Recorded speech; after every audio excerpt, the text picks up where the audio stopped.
Okay, good afternoon. I'm Councillor Widdowson and welcome to my decision session, which is on Wednesday, 8th of March at 3 o'clock. We've got several items on the agenda, so we'll start with declarations of interest. I have none. Followed by the minutes, which I've read and I approve. And if I remember to sign them this time, I can hand them straight across. Okay, thank you. And then we have public participation. We have 6 participants, each of which have 3 minutes each.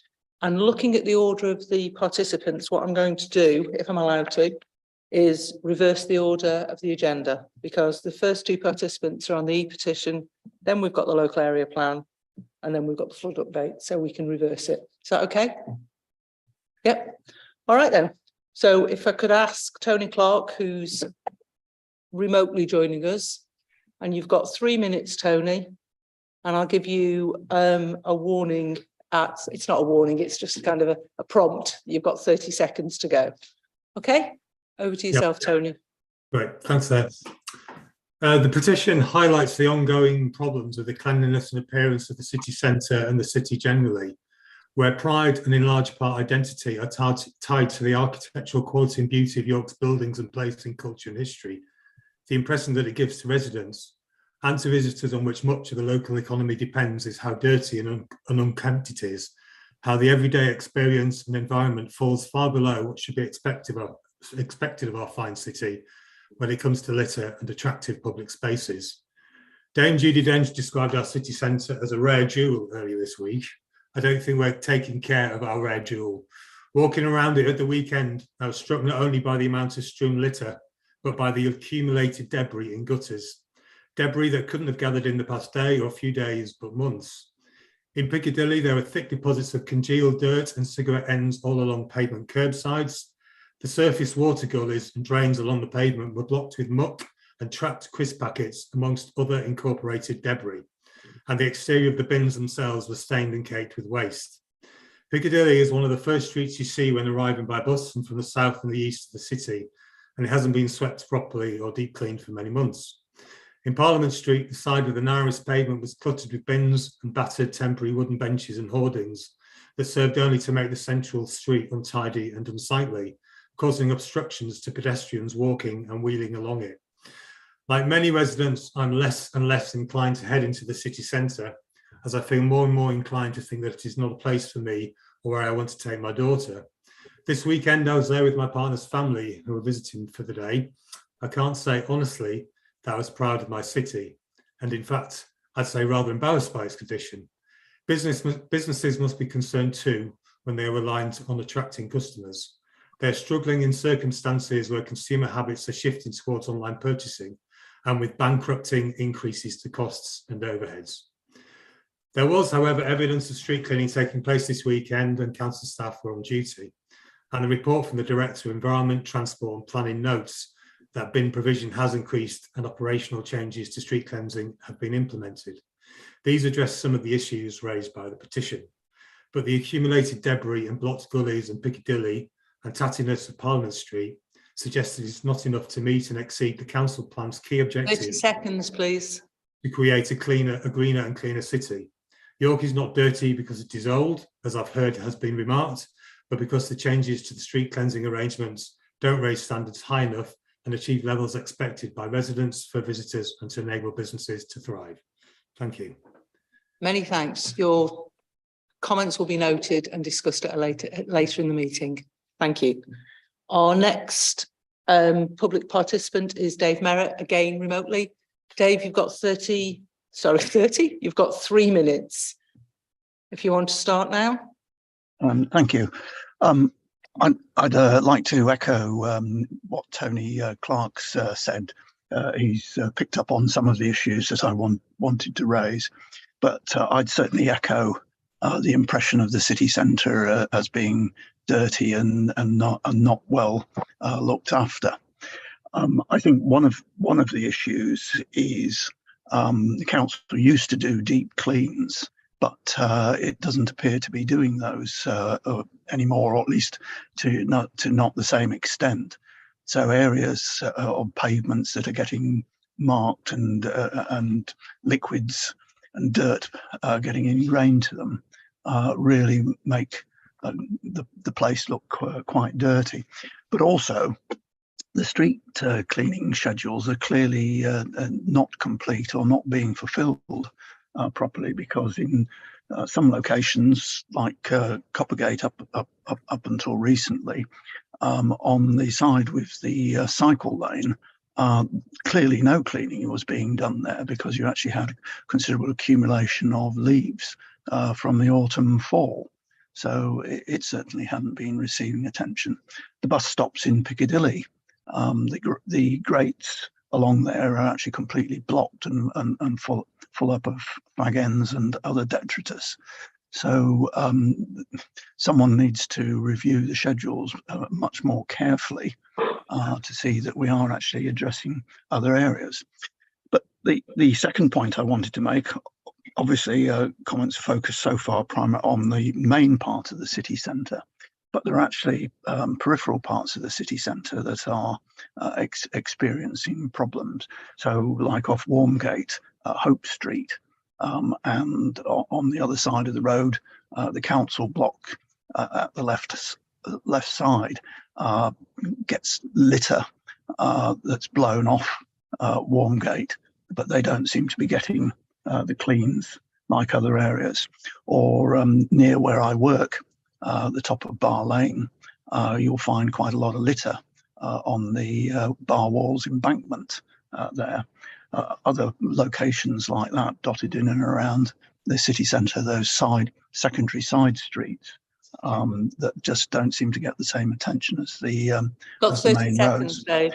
So, as I say, echo what Tony Clark says. We do need to improve the street cleaning arrangements to give a much better quality experience, both for visitors to the city, but more equally as important for the residents who visit it or who live in it. So thank you very much. Okay, many thanks. Comments will be noted. Our next speaker is Kate Raviolis. Kate, if you'd like to sit down, I know that you know the drill. Okay, you have 3 minutes.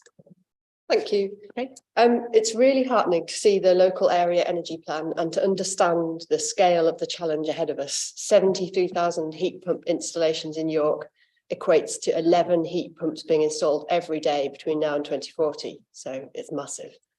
I'm also really pleased to see that this plan has been created in conjunction with North Yorkshire and identifies how we can work together and support each other to decarbonise the entire region. But, and there's always a but, I feel that this plan misses a big opportunity because it doesn't include behavioural change as a tool for decarbonisation.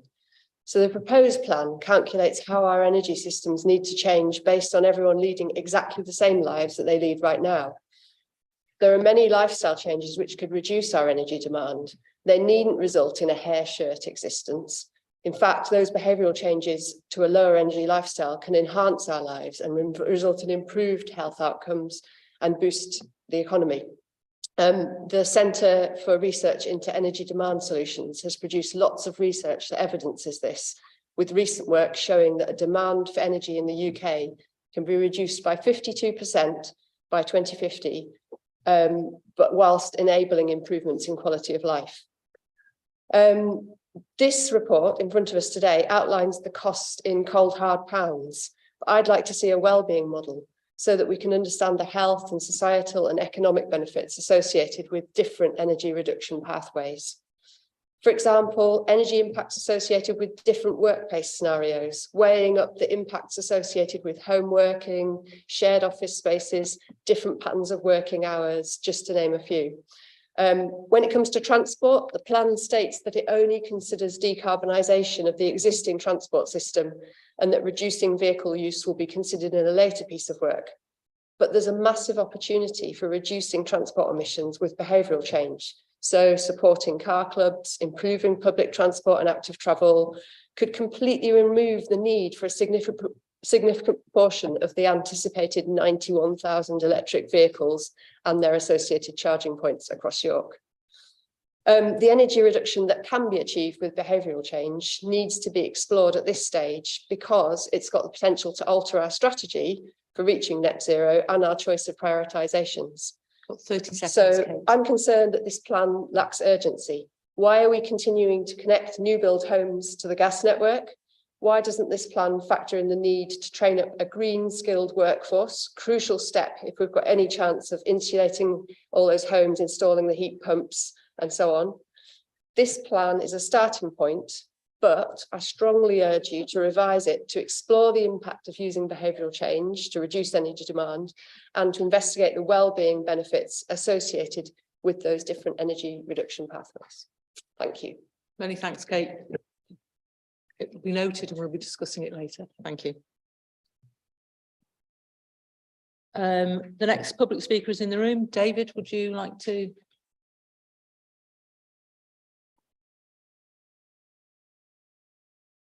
I'm not going to repeat myself. You know what you're doing. Yeah. Okay, so our community, which is Tower Street, Peckett Street, Friars Terrace, South Esplanade and Tower Gardens, is made up of largely listed private dwellings and businesses which are at risk of flooding at various different river levels.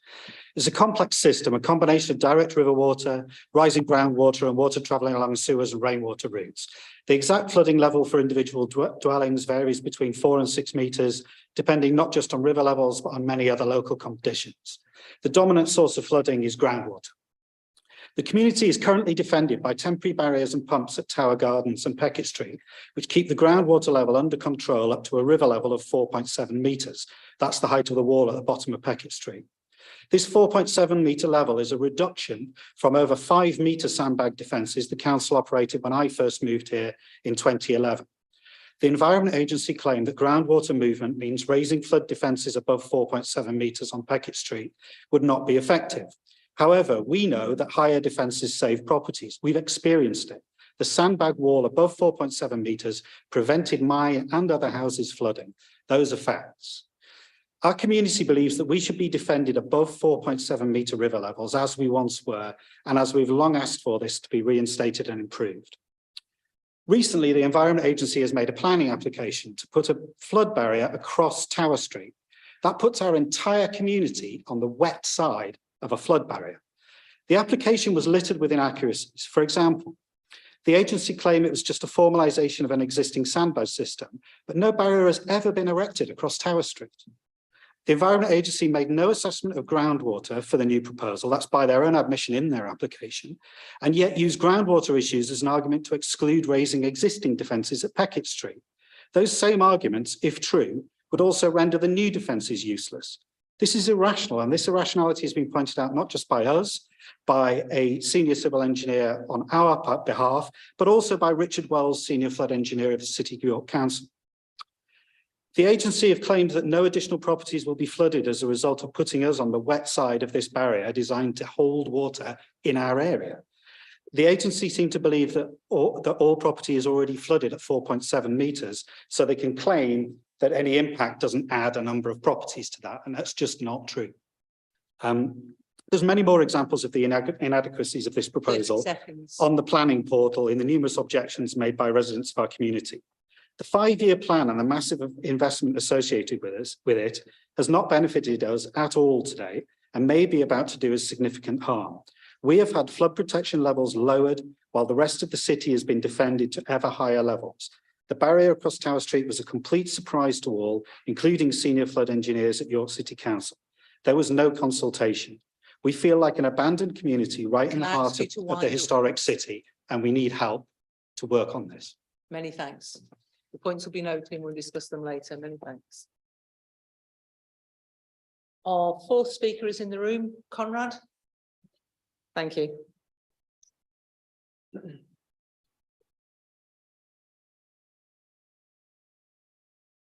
Thank you, Chair, very much for the opportunity to address this meeting. I welcome the report and that the process has been initiated to take a holistic look at decarbonising energy across our city. To get anywhere near York's carbon zero 2030 goal will require much more than what is in front of us, so it's important to make a start as soon as possible. The report outlines a wish list for where we might want to make that start, but it's very different to a deliverable plan to be able to achieve it. Not unlike the 2030 carbon zero goal, it's laudable, but means very little until you map out and devise an action plan for how you're going to achieve it, including identifying the investment required to make the necessary changes. For example, the 2030 target will require York installing almost 1/4 of the whole country's recent annual total heat pump installations every year until 2030. This would be fantastic, but I do have concerns about the plausibility of this plan. Reading through the plan, I was pleased to see community energy referred to, but I wasn't convinced that it will be made a key element in the future delivery of cleaner energies to our communities. I'd like to see more exploration of what community energy initiatives could deliver as a proportion of the city's energy supply. I note the decade's difference in achieving net zero between North Yorkshire and York. A faster pace of change in York is obviously going to be necessary for York's earlier goal, but I think that the report is quite honest about how likely or maybe unlikely this is, as well as the inherent risk it won't be achieved at the current speed of technological advancement. From a community perspective, I challenge the assumption that the switch from diesel and petrol private cars to electric is the entire solution. I don't believe it's what a significant proportion of residents think, and I think it's inconsistent with what the council is saying about active travel and the use of public transport. The council's draft local plan even depends upon a reduction of 1/5 of the journeys to cope with the thousands of extra homes planned without our roads clogging up. The route map to net zero cannot be divorced from the LAEP. Alternatives to the use of private car, for example, have to be part of the vision, irrespective of whether those cars are electric or not. As the LAEP states, elements in the route map include transport demand reduction, modal shift, and better public transport. Elsewhere in the plan, a lack of skills to deliver what's needed is a concern, and this is identified as a key risk. This repeats a lot of what we hear about the challenge of net zero, especially around retrofit works. This repeats a lot of, and I've yet to see anything tangible and significant that demonstrates this weakness is being addressed locally. Skills development is critical to what's needed on buildings, and the longer it is left, the more this administration's 2030 goals look further out of sight. The methods included are the right ones: heat pumps, retrofit, district heat networks, renewables, but who's going to install them? Conrad, Strong 30 seconds. Strong leadership from the council is needed now more than ever. The plan details a lot of what the city needs to do. The question is how. Without that, it will be difficult to see how the council will meet both its LAEP and net zero 2030 objectives. Thank you very much. Many thanks. Comments will be noted. And our final speaker today is Andy.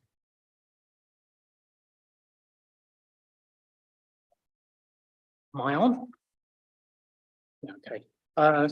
So I also want to challenge the idea that this report should simply be accepted and published without further comment and scrutiny. And I'll echo what Kate and Conrad have said about how hard it's going to be for York to meet its targets of a 70% reduction in CO2 from transport if we just rely on a switch to electric vehicles. Similarly, for domestic buildings, if we just rely on heat pump installations.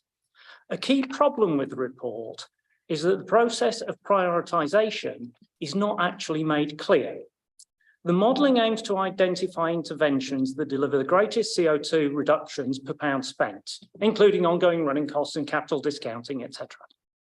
But the assumed prices for domestic gas and electricity are not clear. At face value on page 115, they seem to be based on the 2021 Green Book, which were about half of what we pay today.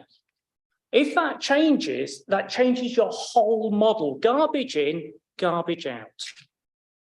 So when we get to the priority in spending projects, we see 16 million to support EV charging infrastructure, 10 million on solar photovoltaics, 90 million on a heating network for the city centre, which kind of makes sense, but only 1 million being spent on home insulation.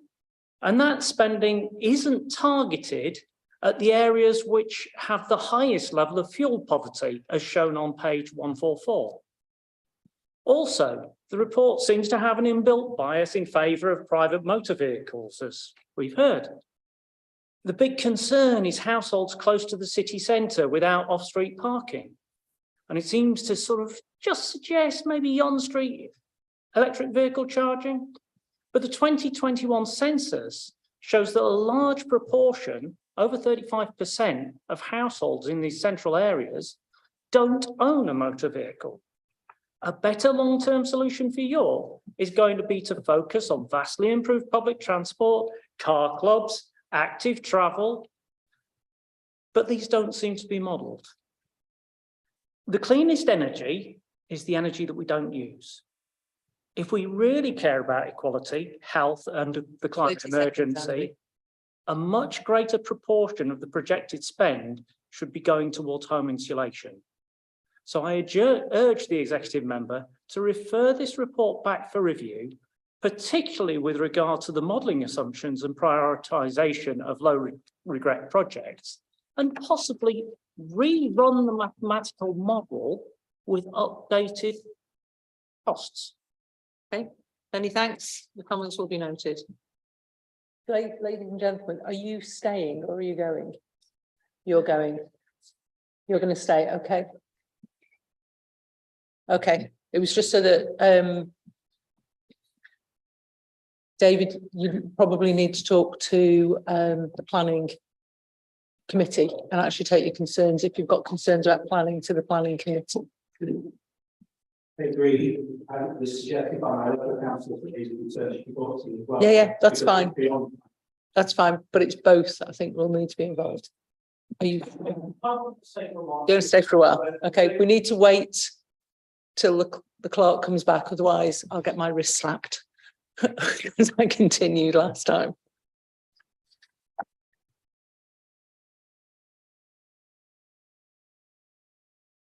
Okay, so we're going to start with the E-petition on bins when Margot reappears. Sorry, yes, please.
Okay, welcome back. Short adjournment so that a couple of the speakers that were in the room could make their way out of the building. So, as I said, we're going to reverse the agenda and we'll start with the E-petition. Ben, can I hand over to yourself? Thank you very much, Councillor Widdowson. The report in front of you sets out some of the work that the public realm team, for which I'm responsible, undertake within the city centre, in line with the petition that was received. The petition is included in Annex 1, obviously with names redacted from that, but obviously you can see the number of people that that signed the petition, which was a total of 26. In relation to the last, I suppose, 12 to 15 months, a number of activities have taken place within the city centre. We've obviously had a lot of the changes that have happened in the kind of post-pandemic period and seen a rise to I suppose, more normal numbers within the city centre, both in terms of usage from local residents, but also from visitors and the fact that they're now coming back to the city. With regards to those operational changes that have been made in the city centre, we've had a significant increase in bins in the city centre, which are listed in section 8 of the report. I should add that there have been 3 new double bins, 2 new single bins, and we've increased provision at 14 sites, converting single bins to double bins. The hoop litter bags that are referred to in that section are deployed during the summer months. It doesn't cover that in the report, so I just wanted to make that clear for you. With regards to commercial waste, for the past 12 months, the council have been undertaking a dedicated collection of bagged commercial waste on a Sunday morning. This is to reduce the amount of time that commercial waste is actually left out from presentation by the businesses and then collection being undertaken by the council. With regards to mechanical sweeping, this takes place on a daily basis across the city centre, but we also have dedicated early morning mechanical and manual sweeps that happen on both a Saturday and Sunday morning to ensure that the city is clean following the excesses of the previous evening. In terms of the mechanical sweeping, I suppose I'll make a point in addition to this report, we've taken on just had a new mechanical sweeper, which has been deployed this week in the city centre. So our teams are very happy to have a new piece of kit to play with, but it is replacing a slightly older machine, so is actually better in nature. In terms of additional resources, we put additional resources on during a Saturday and Sunday to ensure that the city centre is cleansed during what are often peak times and busy periods, and react around various events that happen. And obviously in the summer months, we deploy additional resources during the early evening to account for the fact that there is more of a vibrant economy at that time of day. In terms of partner activities, we take a number of activities with the York bid and support them in terms of a number of their installations of picnic areas and seating areas, which I know they're hoping to continue into this year as well, providing kind of free collections around that for them, just to make sure that there is that greater provision, and that if there is any litter in those areas, they are collected. Just obviously like to make a couple of additional points, partly in response to some of the issues that have been raised by some of the public speakers. With regards to a deep cleanse programme, we're working closely with York Bid to actually do that, combining our resources and their resources. So those deep cleanses have taken place in Coney Street and Blake Street, and we're looking at rolling those out to other areas of the city centre. In addition to the increased provision of bins within the city centre itself, as part of the current administration's commitment to rolling out additional bins, we have rolled out bins not only in the city centre, but we've allowed 2 extra bins per ward. So some of the areas that were referred to will be some of the areas that have had additional bin capacity in them. With regards to some of the comments about the grates being full, then I will pick that up with colleagues in highways when I go back to the depot. So I just wanted to make those points. All other areas I think are set out within the report. Ben, many thanks. And before I start, just a real thank you to your team. They work long hours, they work very hard, and I see them out because, you know, from my reports, I'm walking. I know half of you think I don't have a home because I spend most of my time wandering around the city centre. They work hard, they do a blooming good job. And if I remember rightly, at the last one of our decision sessions, we had 2 different external speakers praising how clean the city centre was. If my memory is correct as well, we've won a Purple Flag Award that nationally says how clean our city centre is. And if I remember rightly, 2015, when Labour were in administration, they removed 3/4 of the bins across the whole of the city, not just the city centre, the city. And we have slowly, through your guidance, put them back into the right areas and keep the place really clean. Am I correct in all of those things? Yeah, you are correct in all of those things. Right, yeah. okay. Yeah. So really thank you for the work that you're doing. We've increased bin capacity, we've increased cleaning. You've put together a 7-day-a-week schedule, which used to be a 4.5-day schedule. And we are getting more and more people praising the city centre. And you've even put in more resources for bank holidays and for Sundays, once we knew it was busy in the summer. So all I can say is many thanks for the hard work that you do. It's also interesting, because I've just looked at my notes. The petition had 26 signatures. The petition, when the bins were taken away, had over 1,500 signatures. So you're doing a cracking job, and thank you. So thank you for the report. Just one point for the minutes. I think it was 2012, not 2015. 2012 was it? Just as I've often said, you're correct. I want to make sure we get that. That's fine. Right. I can check it later, but yes, 2012, then apologies. My writing, I can't read it. Many thanks. Anything else that we need to say about the report, except to say, can you please pass on my thanks to the team, because they do work really hard. Yep, I'll certainly do that. Thanks, Councillor. Okay, and reversing the agenda, the next item is the local area energy plan. You stay in the same place, Sean? Oh, I do that every blooming time. What is it I've got to say again? I approve the recommendations in the report, please, on the petition. Many thanks. So one day I will remember. Sean, over to yourself. Thanks, Chair. So this paper summarises the outcome of the local area energy planning process and makes a recommendation for the executive member to approve the publication of the local area energy plan and associated annexes, and this will support the accelerated decarbonisation of the city's energy system towards our ambition of being net zero carbon by 2030.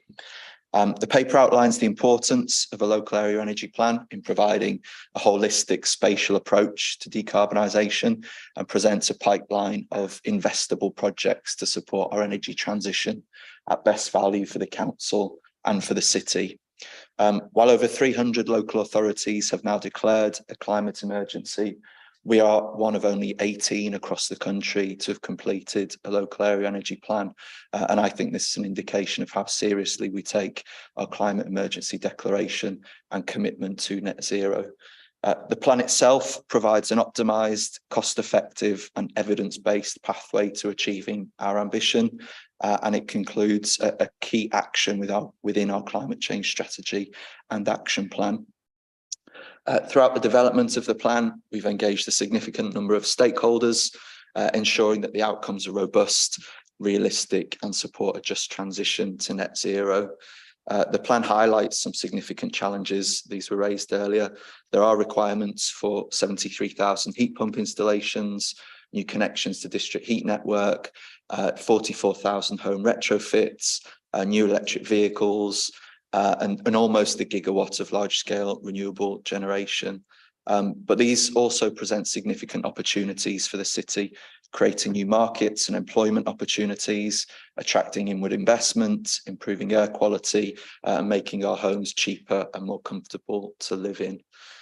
The report estimates that the decarbonisation of York's energy system will require a £3.8 billion investment. This might sound insurmountable, but we've already seen over £300 million of investment to support low carbon projects in the last 18 months alone, with increasing interest from private finance to support this agenda. In terms of the next steps for the local area energy plan, it's already having a tangible benefit. It's been used to secure funding from Innovate UK's Pathfinder Places programme, and it's also been used for funding applications to York and North Yorkshire's Net Zero Fund. We're already taking forward several of the priority projects in the report, including feasibility study for York Central Heat Network, citywide heat network zoning, solar and wind feasibility study funding, and the Innovate UK Pathfinder Places project.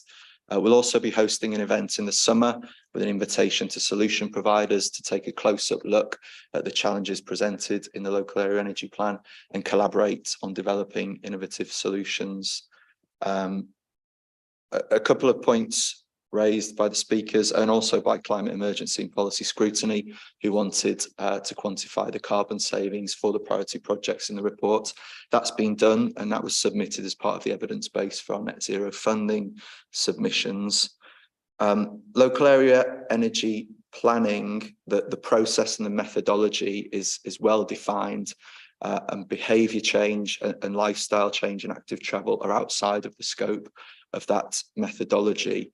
However, all of the suggested measures that came from the public speakers today are included as actions within our climate change action plan, and that includes addressing things like the skills and supply chain shortage.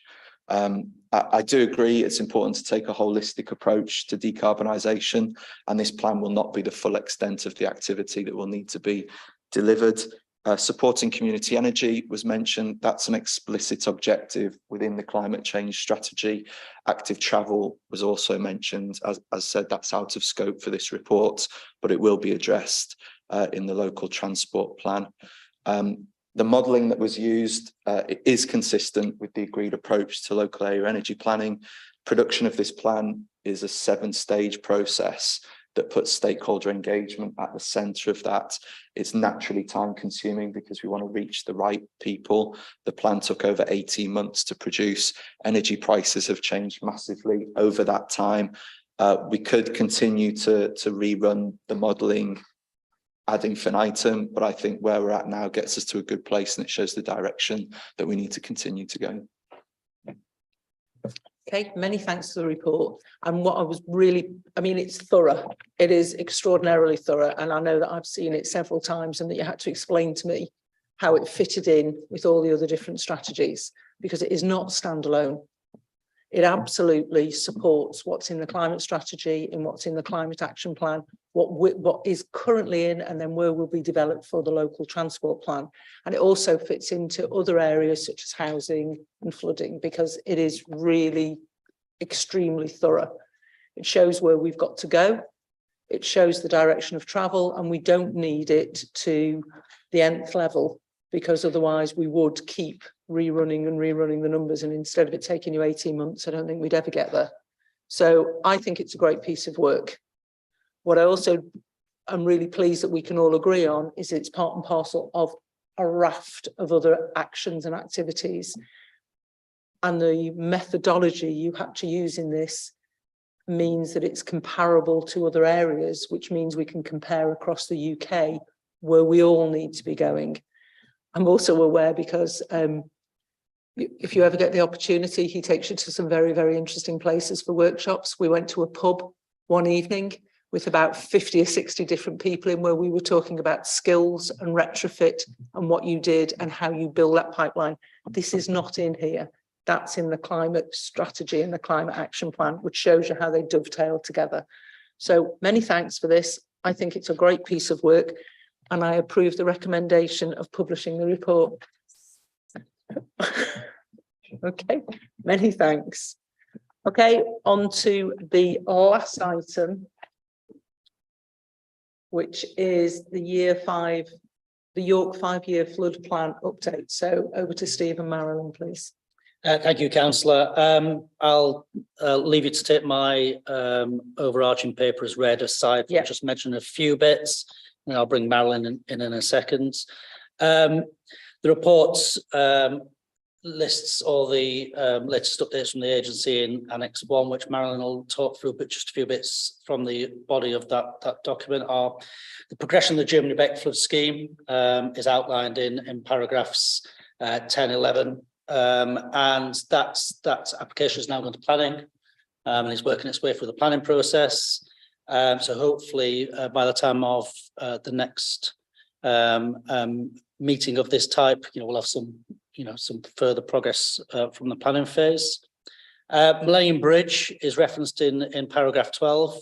A piece of work has been carried out to identify some resilience works going to be carried out to try to keep the access and egress from the bridge drier, longer in flood conditions, and colleagues within highways are developing that scheme up at present. So again, over the next few months, the proposals for that will come forward and construction into the next financial year. So that's some good progress there.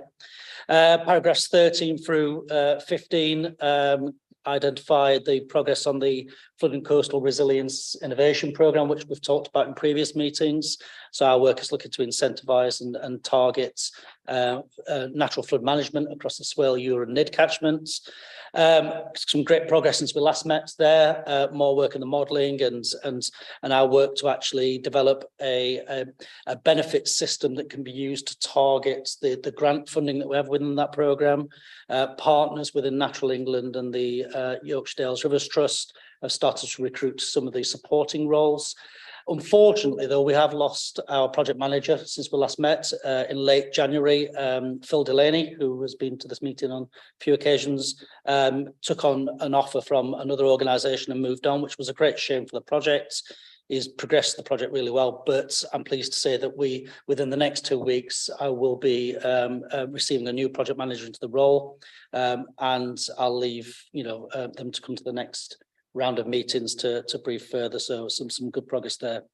And then just a real heads up in paragraph 16 through 20, DEFRA announced last month that a part of the Flood and Water Management Act that wasn't enacted back in 2014, Schedule 3 of the Flood and Water Management Act, really big changes into the way that surface water will be managed through future planning applications, new developments, using sustainable drainage, which is something that we do use now, and the National Planning Policy Framework does have a presumption in favour of these measures. But what this will do is really give more weight and clarity to the delivery of these features and new developments. It will require a whole new way of local authorities like ours actually carrying out the approvals all the way through to the checks, the enforcement, performance bonds, but also crucially the adoption of these features. So an authority like City of York Council will become the adopter of these features, which could be ponds, swales, all these sort of greener features, which is a fantastic way forward, but will take a lot of work to get there. So we are taking papers through other parts of the authority we'll go through the executive via CMT, who we're briefing at present, and there will be more of that as we move forward. It won't happen until 2024, but there's a long way to get before then, and again, it will be something I think that will come to future parts of this meeting. So I'll bring Marilyn in for her paper. Hi, yeah, thank you. So again, I'll assume that you've had a look at the paper. So the majority of the schemes are now done.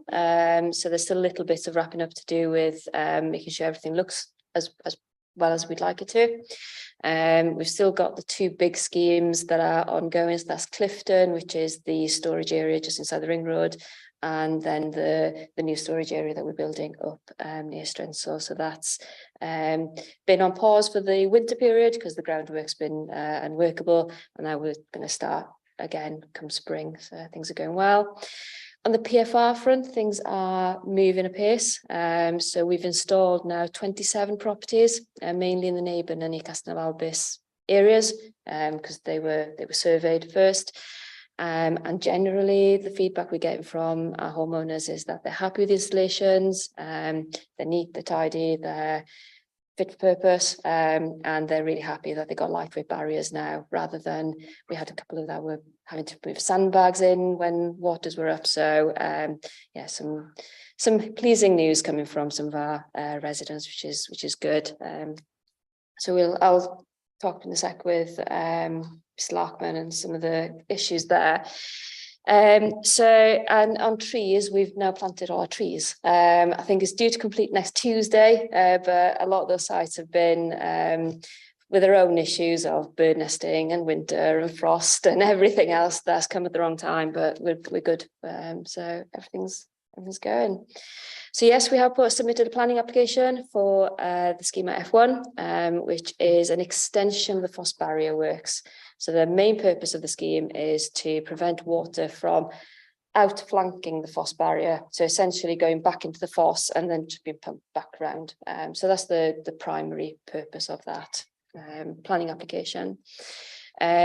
We have confirmed literally just before arriving at this meeting that we've got a venue booked now for some public consultation, which is going to cover the Foss barrier scheme.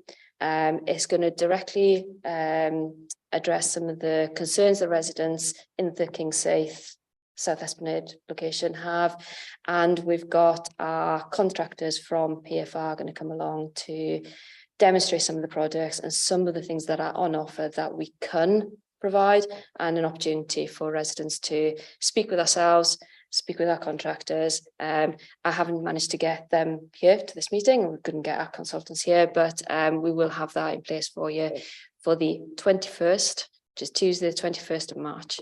The reason you've not had that invite yet, Mr. Larkman, is because I literally confirmed it this morning. So you will have that information. We'll letter drop it to the residents in that area. So that's happening. Okay, many thanks for that, because that was what was Yeah. last week. I remember to say recommendation, then forget to turn the thing on.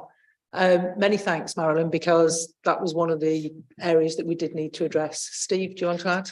Yeah, just to add to that, yeah, so Marilyn only made me aware just for the meeting as well. The way we conduct those meetings, we spread them out through the day and into the evening, don't we? So yeah, the plan is to have a morning face-to-face drop-in session so people can come and see us. We'll advertise the times and everything. And just to attract people who aren't able to come during the day because of work or other commitments, we can do an evening virtual meeting. And we'll have a slide opportunity where people can ask their questions beforehand and we'll make sure that they're all addressed. So yeah, we're doing a virtual and a drop-in. Thanks, Steve. Yeah, sorry, I just wanted to, because I think it's important to show how we're trying to get everyone involved. And as part of that, we'll be able to address some of the concerns that Mr. Larkman's raised there, and understand, you know, the community's concerns. But hopefully we can explain, you know, the differences between the two projects, the independence of the two projects, and so there's the Peckett Streets properly flood resilience works, and then the St George's Field works, and we can allay any concerns or fears as part of that, and also, you know, we can pick up some of those things that have been raised regarding the history of the defences in Peckett Street, and why the Environment Agency have progressed with the options that they have, and the limitations of doing other things there, which is, you know, something that we'll have to discuss and front up in that meeting. Okay, so that's in my head, that area is being addressed because you've got the different project. No, you're not allowed to join in the meeting once it started, I'm afraid. They're the rules. I have been, yeah, you can speak afterwards. I have been told off before when I've allowed that to happen. So that's been addressed. I know that the Environment Agency and yourself are expert in this area.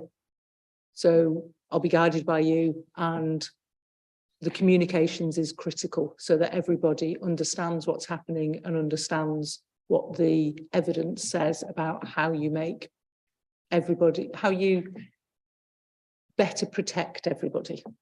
Because as I have been reminded on countless times, it doesn't matter how high you build the wall, you can never say you're protected, you're better protected. I think just in terms of the meeting today, and to bring you to your recommendations, is the important thing here today is no decisions have been made today. Absolutely. This is an update report for yourself on the issues and how they're being resolved. So nothing is being decided or determined today. Absolutely agree with you there. All I was going to say is I am delighted with the amount of work that you guys have managed to deliver over 4 years. I mean, there are more than 3,000 properties better protected. There's been £110 million spent very effectively across the city with minimal fuss and great partnership work.